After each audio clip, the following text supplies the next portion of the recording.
سلام به همگی، به دستینیشن آف پرشیا خوش اومدید. در این ویدیو به شهر اصفهان اومدیم تا بازدید کوتاهی از آرامگاه صاحب تبریزی داشته باشیم. صاحب تبریزی یکی از شاعرای معروف قرن 11 هجری هستش که نسبش به شمس تبریزی میرسه. میرزا محمد علی معروف به صاحب تبریزی در سال 1016 هجری قمری در تبریز متولد شد. خانواده او از جمله خانواده‌های پرشماری بودند که به دستور شاه عباس اول مجبور به ترک تبریز و سکونت در اصفهان شد. صاحب از همان ابتدای نوجوانی به تحصیل علم پرداخت. در سن بلوغ به مکه، هندوستان و افغانستان سفر کرد و در نهایت به ایران بازگشت و در اصفهان اقامت گزید. در آن زمان حاکم اصفهان شاه عباس دوم بود و به صاحب مقام ملک الشعرایی داد و از آن زمان بین شاعران ایران، هند و عثمانی زبان زد شد. صاحب پس از درگذشت شاه عباس و روی کار آمدن شاه سلیمان به دلیل بی‌توجهی و بی‌مهری شاه از دربار بیرون آمد و در باغ خود سکنا گزید. این شاعر برجسته پس از 70 سال زندگی در سال 1087 هجری قمری در اصفهان درگذشت و در باغ شخصی خود به خاک سپرده شد. با گذشت زمان مکان آرامگاه او به دست فراموشی سپرده شد و سرانجام در زمان پهلوی مجددا کشف شد و تا آن زمان این قبر و باغ در اجاره تاجر عمده فروشی میوه بود. این تاجر باغ را از اداره اوقاف اصفهان اجاره کرده بود و حتی پس از کشف اجازه بازدید از قبر و باغ را به دیگران نمیداد. سرانجام عباس بهشتیان از فعالان میراث فرهنگی در اصفهان خواستار رسیدگی به این وضعیت می شود و نهایتاً از استانداری اصفهان مجوز بازسازی بنا دریافت شد و استاد حسین معارفی اصفهانی و مهندس محسن فروغی با الهام از معماری دوران صفویه ساختمان آرامگاه را طراحی می‌کند و از آن پس از سال 1347 بازدید از این آرامگاه برای عموم آزاد شد. در ادامه با ما همراه باشید.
دیتای بی‌نظیر دارن شاعر سبک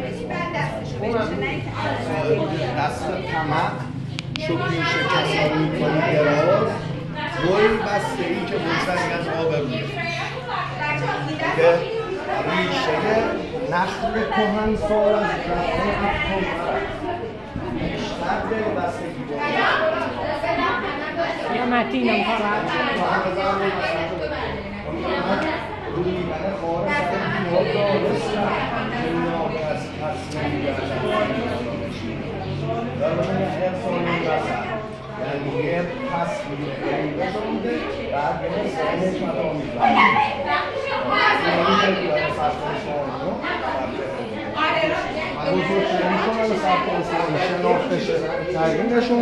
صاحب در صورت که شاعران خیلی بزرگ مثلا کلیم کاشانی، سلیم تهرانی، طالب آملی، حسن لاهیجی شاید به آملی نیست سبکش سبک است مثلا شما حسابشو بکنید مثلا خواجوی کرمانیه ولی سبک عراقیه. برای چی هم بشین از سبک عراقی؟ نه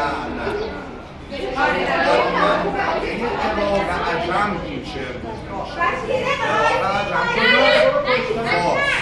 اصفهان کرمانیه منطقه مرکزی عراق جمع ارگه، جمع چشمه، جمع رودخانه، انجایی که رودخانه ها داره.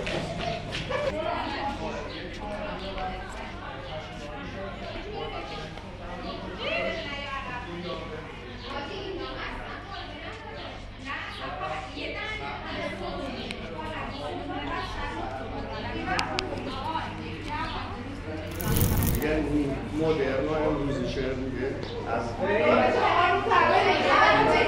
یه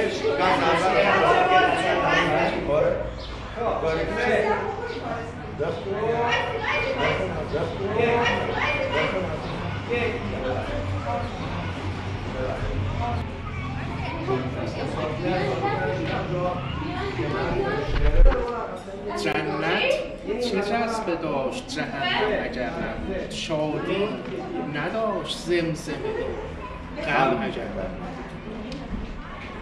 سنگ بنای کوه اگر ذره نیست چیست؟ سنگ بنای کوه اگر ذره نیست چیست؟ خورشید را چه فایده شبنم اگر نبود. هرچند یار توست ولی راز خویش را حتی مگو به آینه محرم اگر نبود. سنگ صبور کن تن تنهای خویش را، جز این رفیق در همه عالم اگر نبود. اسباب عشق از می خون جگر بساز، حتی فراق بار فراهم اگر نبود. ضحاک را بکوب فریدون کنار توست، فر کیان بجو ز خود جمع اگر نبود.